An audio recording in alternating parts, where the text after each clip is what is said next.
wasn't supposed to be anything special. A short hike in the woods just to clear my mind. I'd taken this route before, nothing more than a few hours walk through familiar trails.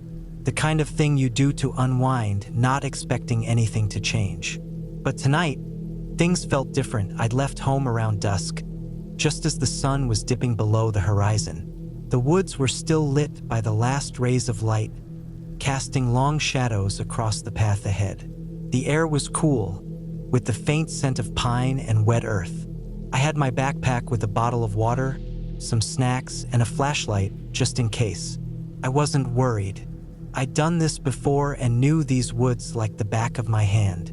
I hadn't planned on staying too long, but as I walked, the beauty of the forest drew me in. The way the trees lined the path, their branches reaching out like a canopy, made it feel like I was walking in a secret world.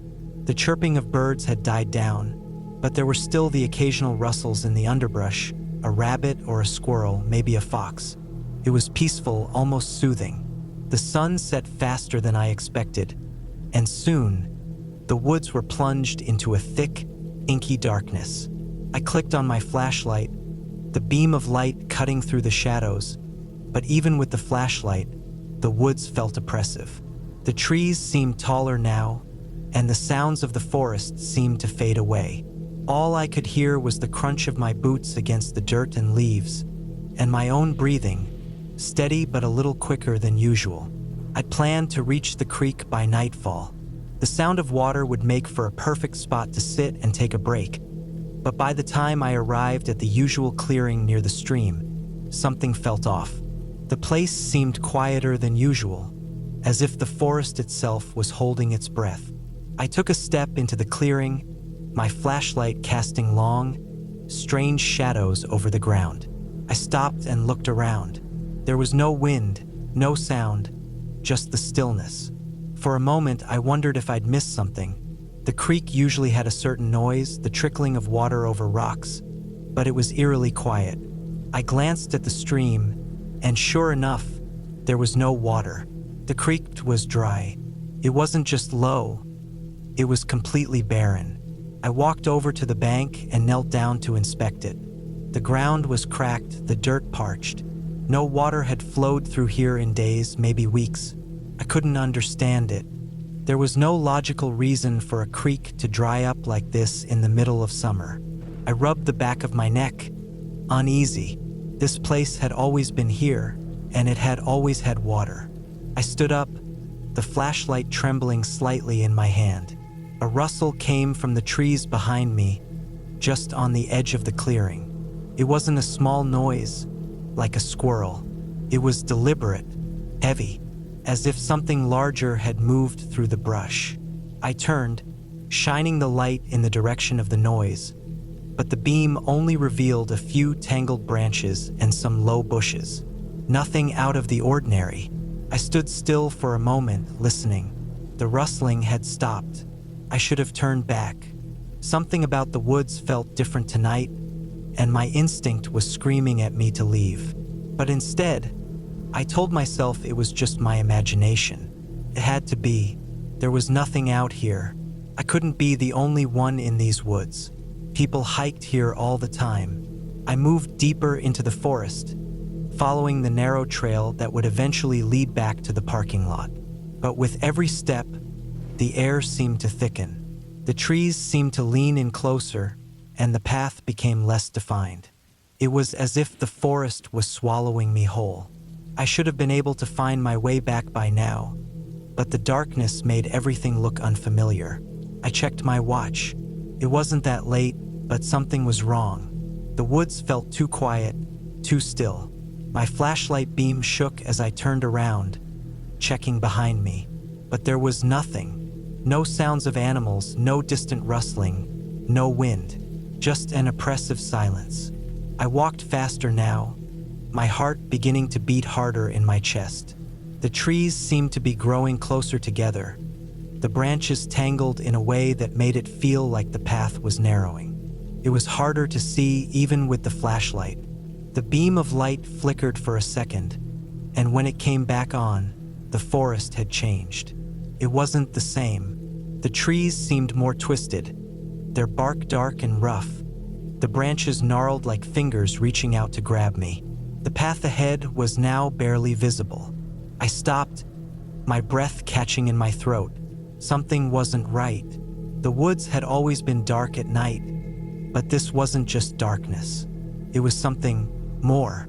I turned around, but there was no sign of the clearing, no sign of the creek.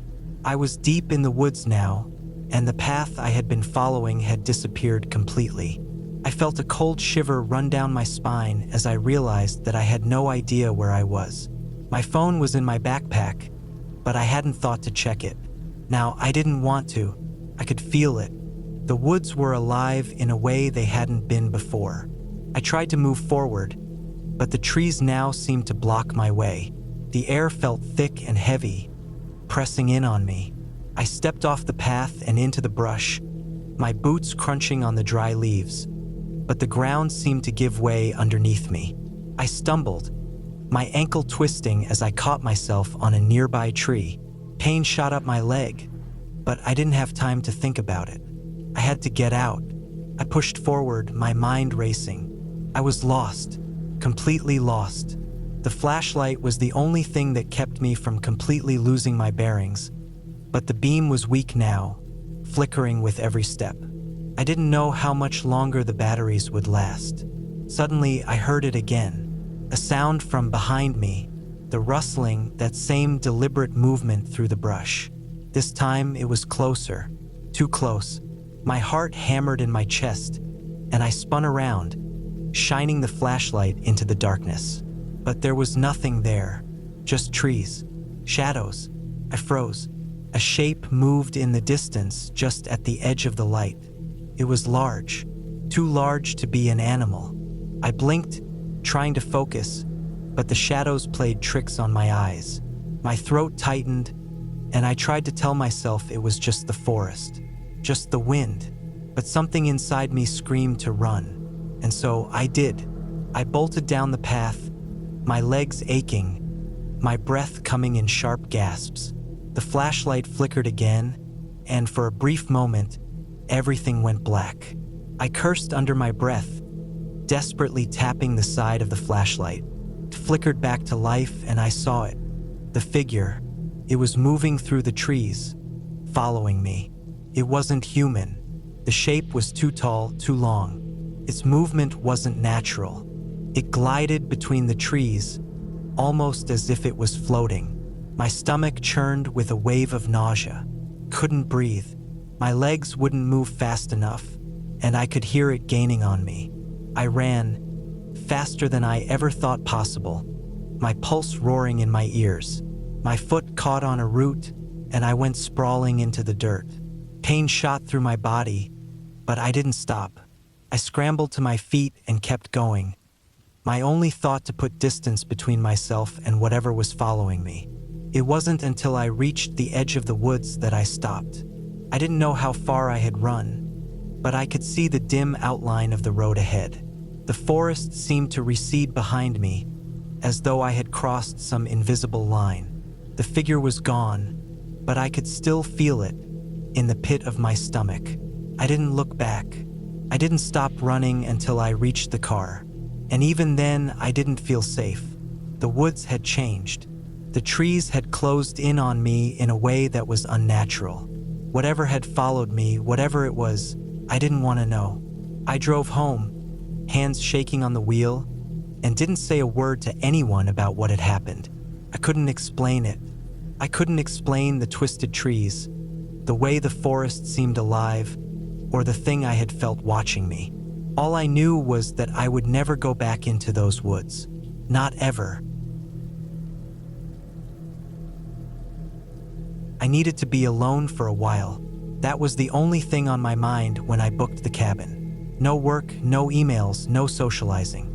Just me, some books, and the quiet.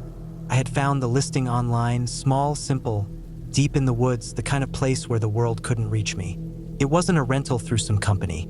Just a guy named Tom who owned the property and offered it to people looking to disconnect. It was cheap, which was all I needed to see. The drive started normal. Highway for a couple of hours, then onto smaller roads, winding through stretches of nothing but trees. After a while, pavement turned to dirt. My car bumped along uneven ground, past the occasional rusted-out mailbox, past turnoffs leading to homes hidden somewhere in the woods. Then, no more houses. The road got rougher, narrower, the trees pressing in. I turned off the radio. It didn't feel right out here. The silence was thick, like the trees swallowed sound. Finally, I saw the cabin. It was exactly like the pictures. Wooden, old but sturdy. A single porch light glowing faintly against the dusk. No other buildings nearby, no signs of people. Just the cabin and the forest swallowing it whole. I parked, killed the engine, and sat for a moment, hands on the wheel. I had been excited about this, but now, sitting here with the sky darkening and nothing but trees in every direction, I felt small. The air was cold when I stepped out, carrying that damp, earthy scent of fallen leaves and old wood. I grabbed my bag from the trunk and headed up the short steps to the door. The key was under a loose rock beside the porch, just like Tom had said in his message. I let myself in and locked the door behind me. The inside was simple. One room, plus a tiny bathroom in the corner. A bed against the back wall, a small table with 2 chairs, a kitchen area with an old stove and a fridge that hummed softly in the silence. There was a fireplace, but I wasn't planning on using it. I flicked on a lamp. The light was dim, barely reaching the corners of the cabin. Everything felt still. I set my bag down and exhaled. It was just a cabin, just the woods. I was overthinking it. I unpacked, made a quick sandwich, and sat at the table, eating in silence. The wind picked up outside, rustling the trees. The branches scraped against the roof with a dry, whispering sound. I locked the doors, checked them twice. That night, I barely slept. The bed was stiff, the blankets rough. The cabin settled around me, creaking softly. Every noise made me open my eyes. The wind, the shifting wood, the occasional pop from the old fridge. At some point, I must have dozed off. Then I heard it. A sound outside. Faint, distant, but there. A rustling. A slow, deliberate crunching in the leaves. I stayed completely still, my heart hammering. Could be an animal. A deer, a raccoon. That's what I told myself. But it sounded like footsteps. Slow, careful, circling the cabin. I gripped the blanket, straining to hear. The footsteps moved from the trees to the side of the cabin. Then they stopped. I lay there, staring at the ceiling, barely breathing. Minutes passed. Nothing. Finally, exhaustion took over. I forced myself to believe it had been my imagination. The day passed quietly.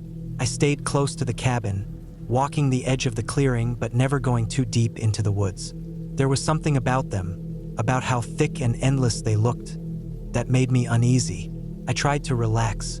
I read, I cooked, I sat on the porch, listening to the wind, but I couldn't shake the feeling that something was off. That night, I made sure everything was locked before getting into bed. I lay in the dark, listening. Then, the footsteps came again. This time, I was awake. They started far off, moving through the trees, then closer. I sat up slowly, heart pounding. The steps circled the cabin. Once, then twice, then silence. I didn't sleep at all. The third night. By the third day, I was on edge. I checked around the cabin for tracks but found nothing. The leaves were undisturbed, like no one had been there, but I knew what I had heard. That night, I sat at the table, knife in hand, waiting. Nothing. Midnight passed.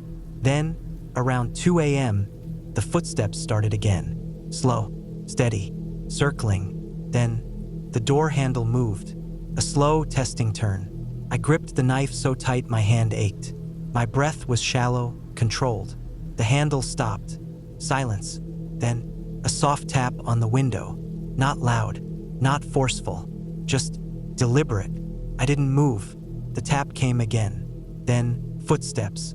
Walking away, back into the woods. I didn't sleep. I didn't move until the sky turned gray with morning light.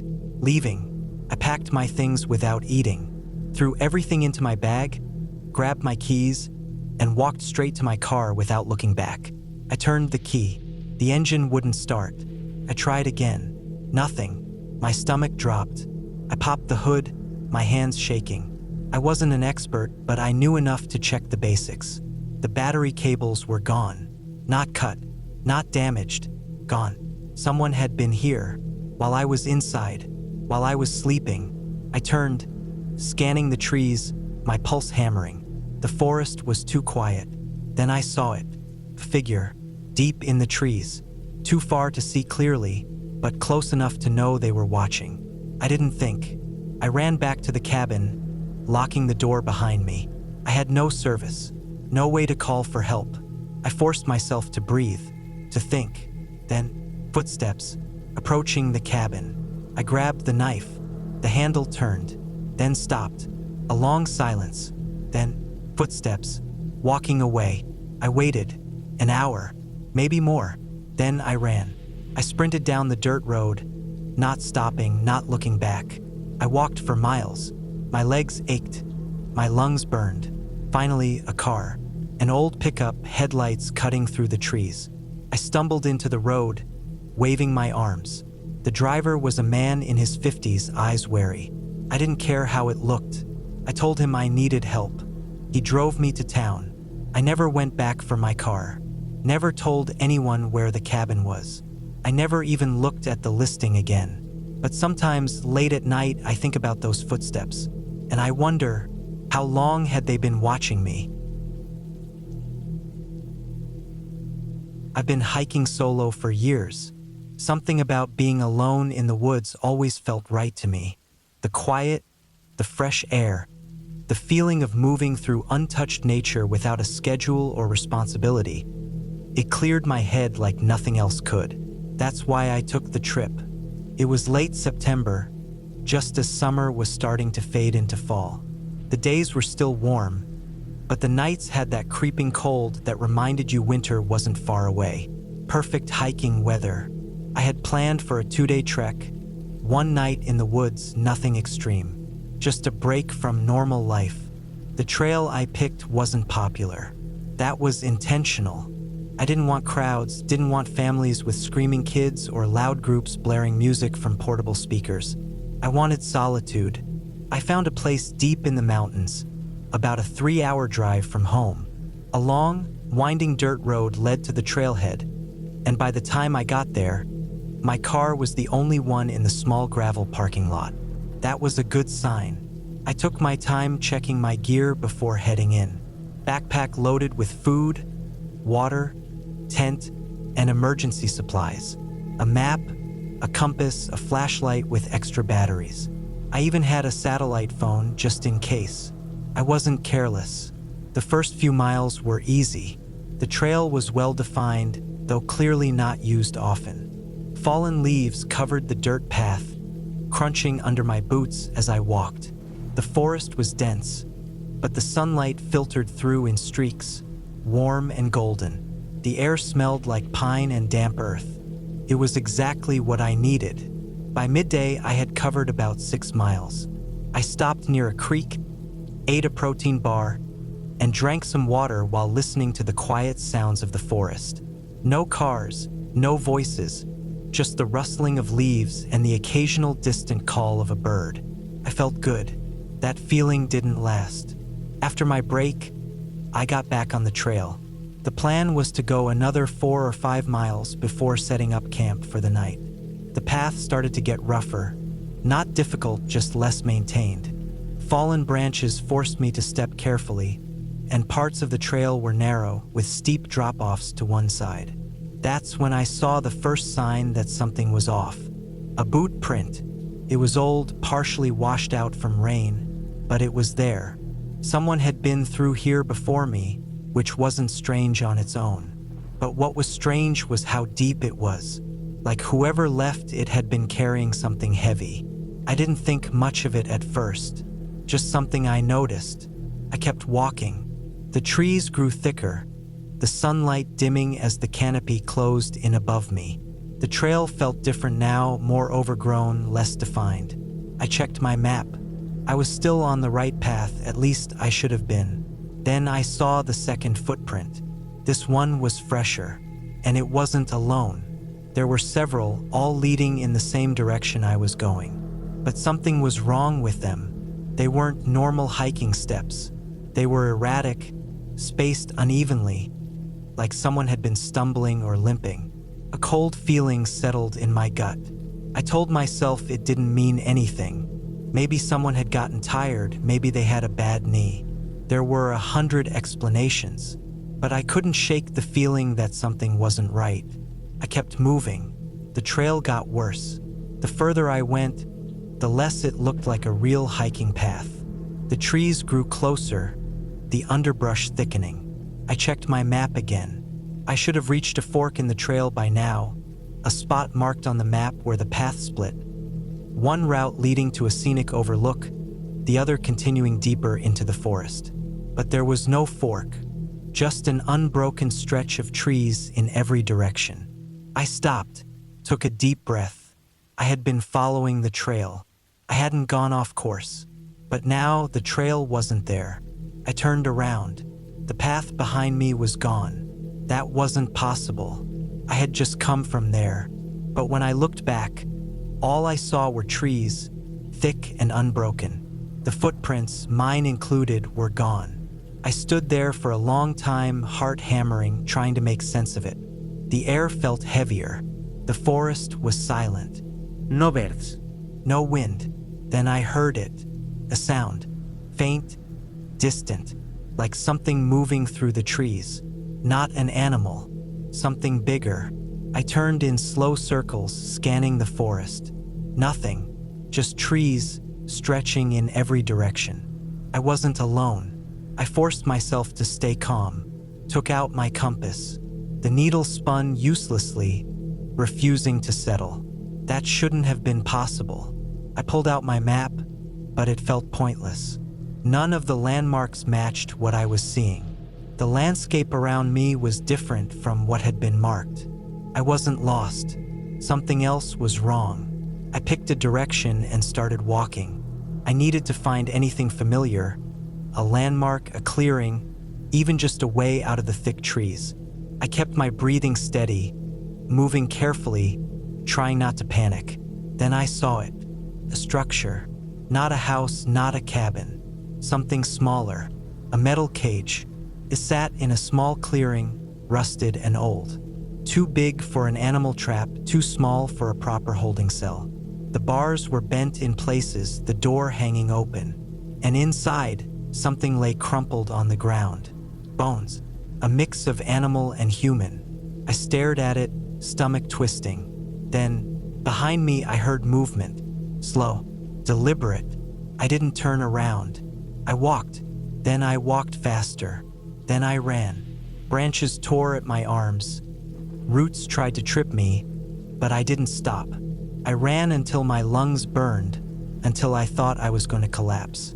Then suddenly I was back at the trailhead. I don't remember how I got there.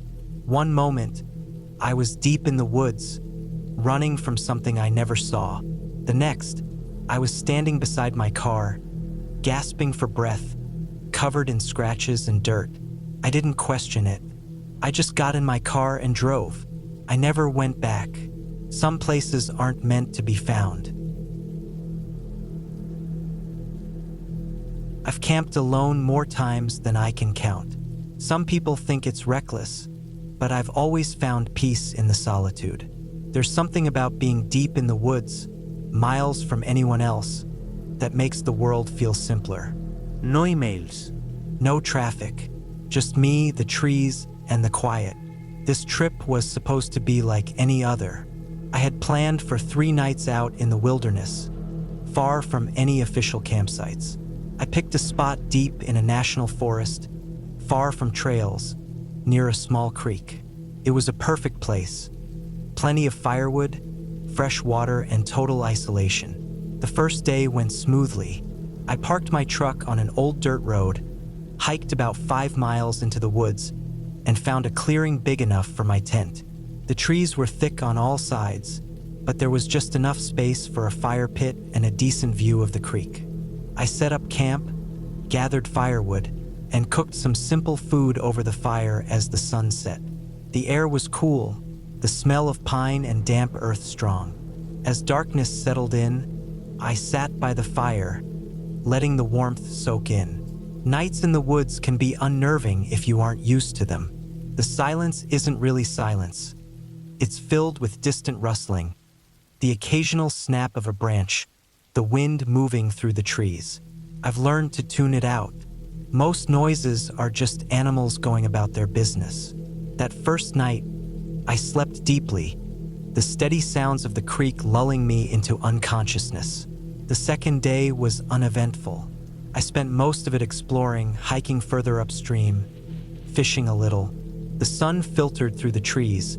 The scent of damp leaves filled the air, and I felt completely at peace. But as the sun started to dip, something felt different. At first, I couldn't pinpoint what it was. The air felt heavier, like a storm was coming, but the sky was clear. The woods were quieter than before. The usual evening sounds, chirping insects, rustling branches, felt more distant, like they were further away than they should be. I tried to shake it off. Maybe I was just imagining things. That night, as I sat by the fire, I kept catching myself looking over my shoulder, scanning the darkness beyond the trees. Nothing was there. I forced myself to relax, but my body wouldn't listen. The hairs on my arms stood up. My stomach felt tight. My instincts were screaming at me, but I had no reason to feel that way. I stayed up later than usual, adding more wood to the fire, keeping it burning longer than I normally would. I told myself it was just a precaution, maybe a subconscious habit from too many nights alone in the wild. Eventually, exhaustion won. I crawled into my tent, zipped it up, and forced myself to sleep. Sometime in the middle of the night, I woke up. At first, I didn't know why. Everything was silent, too silent. I listened, barely breathing. No wind. No insects. No running water from the creek. Then I heard it. A soft, deliberate sound. Leaves crunching. Slow. Careful. Not an animal. Someone was walking outside my tent. I froze, my heart hammering so hard I could feel it in my throat. The steps were light, measured, as if whoever it was didn't want to be heard. I stayed perfectly still, gripping the knife I always kept near my sleeping bag. The footsteps circled my tent, slow and deliberate. Then they stopped. Right next to me, I held my breath. My fingers tightened around the handle of my knife. Minutes passed. My ears strained for any sound, but there was nothing. No movement. No retreating footsteps. Just silence. I lay there, barely blinking, every muscle locked in place. I don't know how long I stayed like that. Felt like hours. Eventually, the exhaustion took over, and I must have drifted off, because when I opened my eyes again, light was seeping through the fabric of my tent. Morning. I sat up slowly, my entire body stiff. My first thought was that maybe I had dreamed it. Maybe it had just been my mind playing tricks. Then, I unzipped the tent and stepped outside. The ground was disturbed. Footprints, human footprints, circled my tent. They weren't mine. I stared at them, my stomach twisting. They came from the trees, moved around my tent, and then nothing. No footprints leading away, like whoever it was had just vanished. I packed up my camp in record time. I didn't eat, didn't stop to rest. I just stuffed everything into my pack and started hiking back toward my truck. The whole way I felt watched. Every snap of a twig, every rustling leaf made my pulse spike. When I finally reached my truck, I threw my pack in the back, locked the doors, and peeled out of there, dirt kicking up behind me. I didn't stop driving until I was miles away. Even now, I don't know who or what was out there. I never saw them, never heard them leave. But I know one thing, I wasn't alone.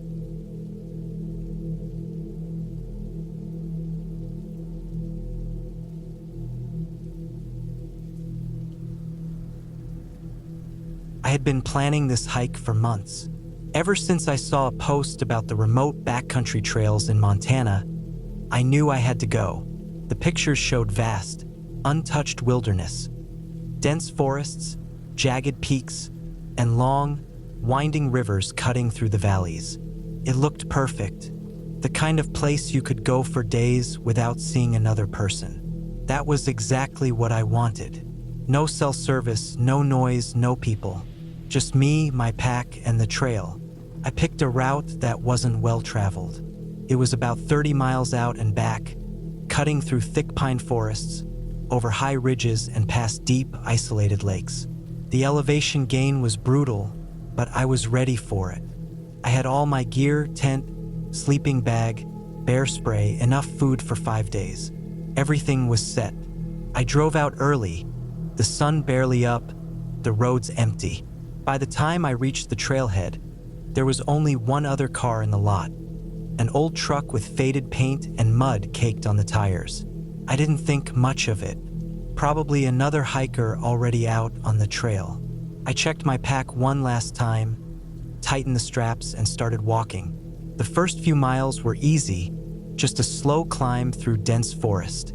The air was cool, the smell of pine thick. The trail was narrow, winding between massive trees, the ground soft with fallen needles. Birds called from the branches, and now and then, I'd hear the rustle of something moving in the undergrowth. A squirrel, maybe a deer. After about an hour, I reached the first real climb.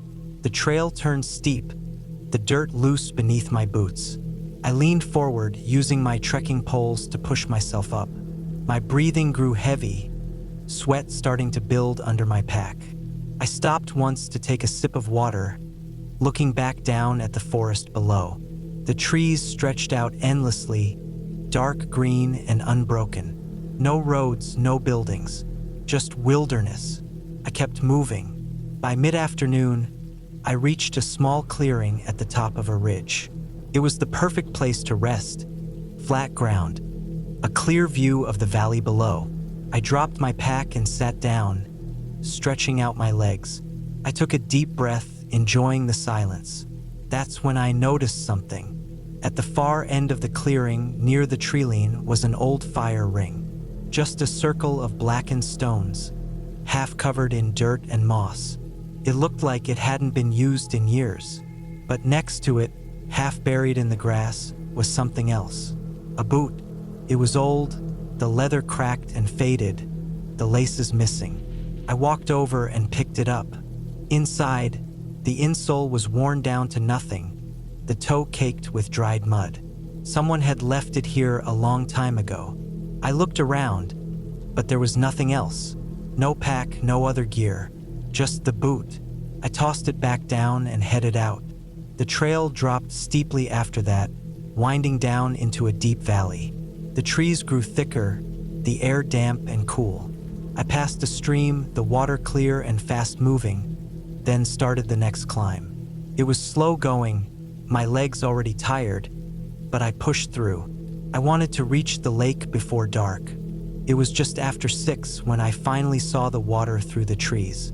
The lake was small, maybe 100 yards across, surrounded by thick forest. The surface was perfectly still, reflecting the sky. I found a flat patch of ground near the shore and set up my tent. After eating, I sat by the water, watching the last light fade behind the trees. The air was still, the forest silent. No wind, no birds, nothing. Just the occasional ripple on the water's surface. That's when I saw the footprints. They were faint, just a few depressions in the dirt near the water's edge. But they were fresh, too fresh. I stood up, my skin prickling. The prints were barefoot. Whoever left them hadn't been wearing shoes. And they weren't mine. I scanned the trees, but saw nothing. The forest was just a wall of darkness. I told myself it was nothing. Maybe an animal had come down for a drink. Maybe I was just seeing things. I went back to my tent, zipped myself in, and tried to sleep. I woke up sometime after midnight. First, I didn't know why. Then I heard it. A sound, faint but unmistakable. Breathing. Slow, steady breathing. Just outside my tent. I lay completely still, my heart pounding. The sound was close, too close. Then, after what felt like forever, it stopped. I stayed awake the rest of the night, listening. When morning finally came, I unzipped my tent and stepped outside. The forest was empty. No footprints. No sign that anyone had been there. But my bear spray was gone. I packed up fast. My whole body was on edge. Every rustle in the trees made me flinch. I needed to get out. I moved quickly, barely stopping for water. The whole way back, I felt it. That prickling sensation on my skin, like I was being watched. When I finally reached the trailhead, my car was the only one there. But the old truck was gone. And nailed to a tree near the lot was something I hadn't seen before. A boot, the same one I had found on the ridge.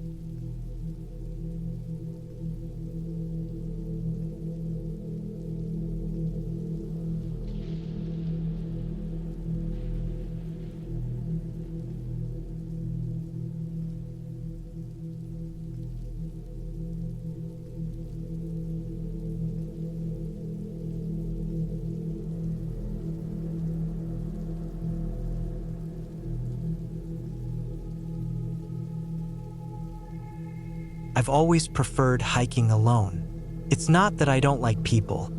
I just like the quiet. There's something peaceful about moving through the woods with nothing but your own thoughts, away from the noise of the world. I've done dozens of solo hikes over the years, some short, some multi-day trips deep in the backcountry. I plan them carefully, pack light but smart, and always stick to my route. This one was supposed to be no different. I had picked a remote section of forest, an old trail that wasn't well traveled. It wasn't an official route anymore, just something that had been used years ago but had since fallen off the maps. I found it through an old hiking forum where people shared forgotten trails, places where you wouldn't run into anyone for miles. That's exactly what I wanted. I left my truck at the base of the trail just after sunrise. The morning air was crisp, and the sky was clear. Perfect hiking weather. My pack was snug on my shoulders, my boots were broken in, and I had my GPS, my compass, and a paper map just in case. The first few miles were easy. The trail was narrow but visible, winding through thick trees and following the curve of a ridge. I made good time, stopping only to drink water and check my bearings. The deeper I went, the more overgrown the path became, but I expected that. I had planned for it. What I hadn't planned for was what happened next. I was about 4 hours in when I noticed something strange. The trail I had been following just stopped. Not in the usual way where it fades into overgrowth and you have to pick your way through. This was different. One moment there was a clear path. The next, nothing. No footprints, no broken branches, no sign that anyone had walked here in years. I frowned, checking my GPS. Still showed I was on the right path.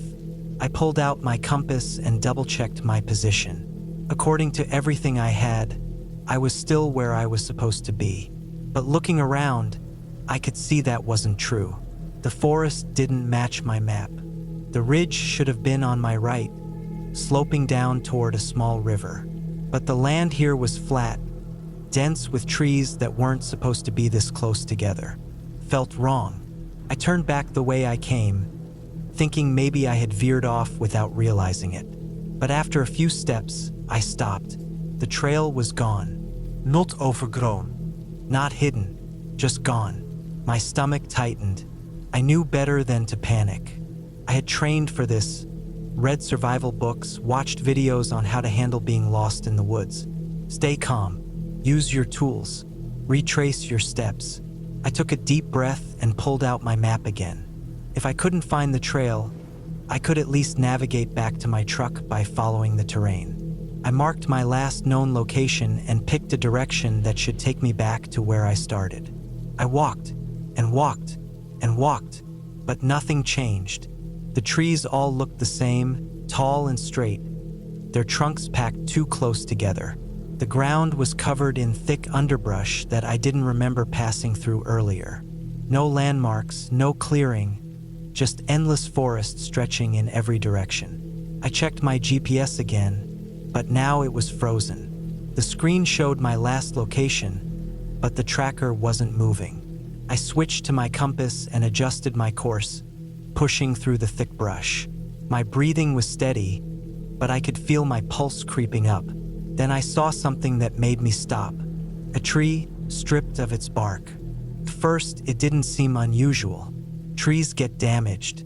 Whether animals, disease, it happens. But as I stepped closer, I saw the marks.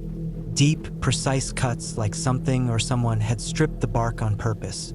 The exposed wood underneath was fresh, the edges still raw. I swallowed hard. I wasn't alone out here.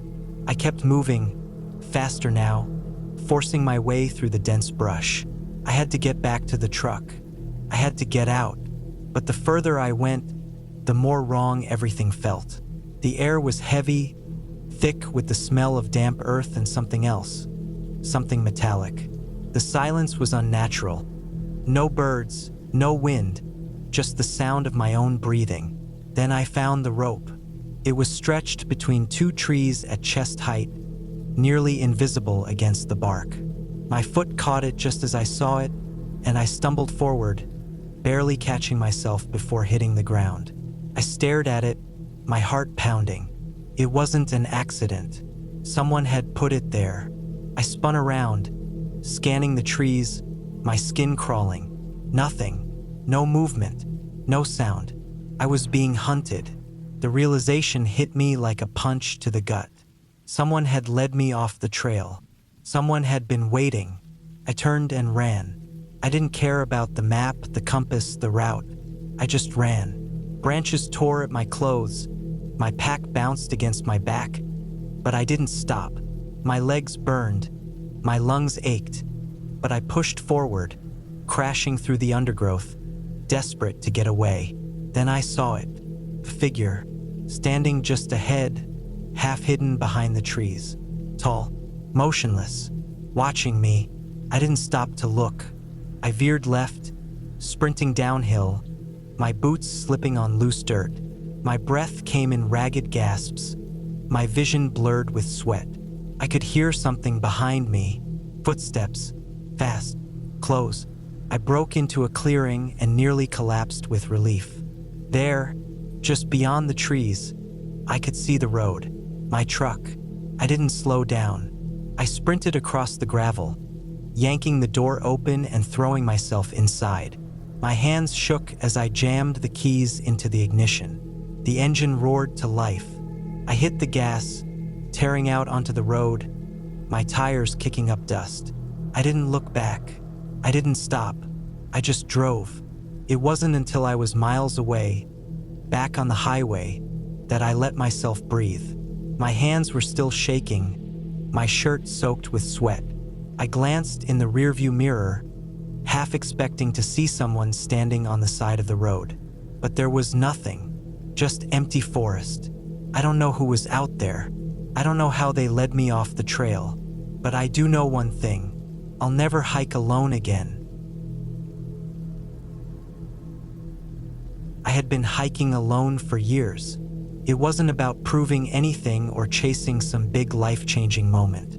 I just liked the quiet. The world had gotten too crowded, too loud, too connected. Out there, in the deep woods, it was just me and the trail.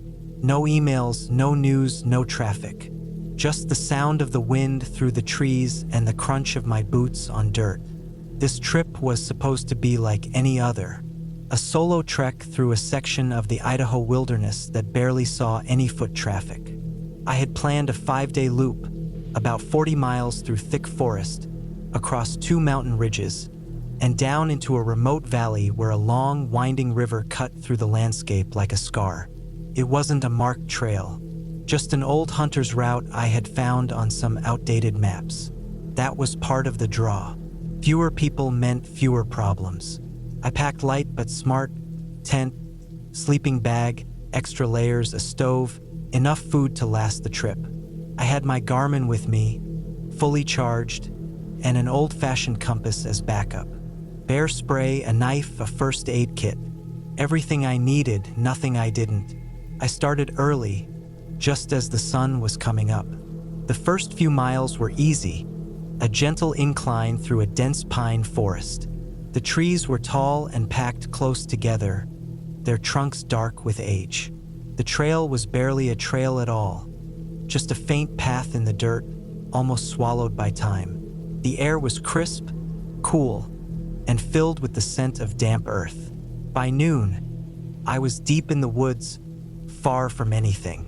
The trees stretched in every direction, unbroken except for the occasional clearing where sunlight managed to slip through. I hadn't seen a single sign of another person. No footprints, no fire rings, no empty beer cans left behind. It felt like no one had been out here in years. That's when I found the first thing that didn't make sense. About 10 feet off the trail, half hidden in the underbrush, was a jacket. An old, faded green jacket, torn and crusted with dirt. I walked over and nudged it with my boot. The fabric was stiff, the color almost blending in with the forest floor. I hesitated, then I picked it up. It smelled like earth and mildew, like it had been sitting out here for a long time. But the thing was, it hadn't rotted away. It was weathered, sure, but still intact. The kind of thing that hadn't been here for years, maybe months, maybe weeks. I looked around, scanning the trees. Nothing, just silence and endless forest. I dropped the jacket and kept moving. The trail grew steeper as I climbed toward the first ridge. The higher I got, the thinner the trees became, opening up glimpses of the land below. A sea of dark green stretching out forever, untouched and wild. I reached the top by late afternoon. It was the perfect place to set up camp, a flat clearing with a view of the valley below. I pitched my tent, made dinner, and sat on a fallen log, watching the last light slip behind the mountains.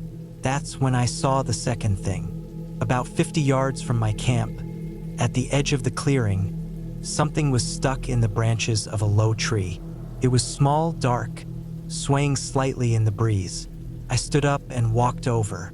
It was a shoe, a single old hiking boot, dangling from a broken branch. I stared at it. The leather was cracked, the laces missing. It had been there a long time. I turned back toward my camp, my stomach tight. This was supposed to be an abandoned trail. No one had been out here in years. Then why did it feel like someone had? I barely slept that night. Every sound in the dark made my skin crawl. The wind through the trees, the shifting of branches, the distant call of some animal. I kept my knife close, my bear spray within reach. Nothing happened. At dawn, I packed up and kept moving. The trail dropped steeply into the valley, the ground uneven and littered with loose rocks. I took my time watching my footing. One bad step and I'd be stranded miles from help. By midday, I reached the river. It was wide, fast-moving, the water dark and cold. I found a shallow section and waded across, the icy current numbing my legs. I kept going, pushing deeper into the valley. The trees were thicker here, the undergrowth dense. The silence felt different, heavier. Then I saw it. In the middle of the trail, half covered in dirt, was a backpack. I stopped. It was old. The fabric faded, the straps frayed. A long tear ran down one side, spilling out a mess of soggy clothes and rusted gear. I crouched down and poked through it.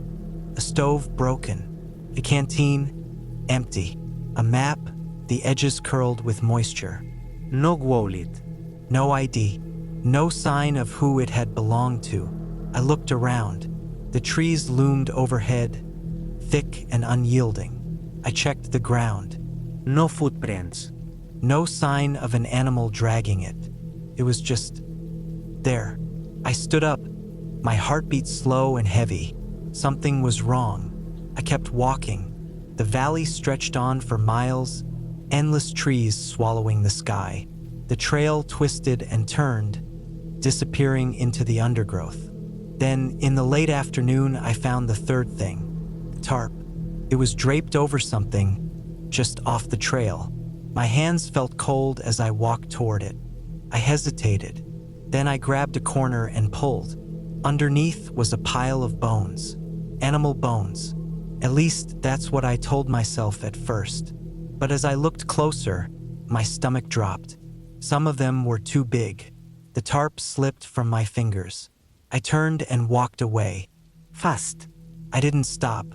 Not when my legs burned.